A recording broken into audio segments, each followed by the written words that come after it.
नमस्ते साथीहरू। आजको हाम्रो टपिक हो साइबर सेक्युरिटी। साइबर सेक्युरिटी भनेको के हो? Cyber security is the practice of protecting or defending computers, servers, mobile device, electronic system, networks and data from cyber threats, cyber attack or malicious attacks. As a cyber security professional, your main concern is protecting your company data from any unauthorized electronic access.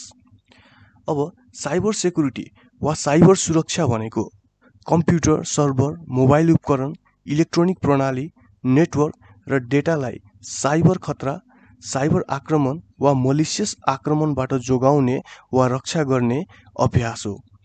Cyber security प्रोफेसनलको रूपमा तपाईको मुख्य दायित्व भनेको तपाईको कम्पनीको डेटालाई कुनै पनि अनधिकृत इलेक्ट्रोनिक पहुँचबाट जोगाउनु हो।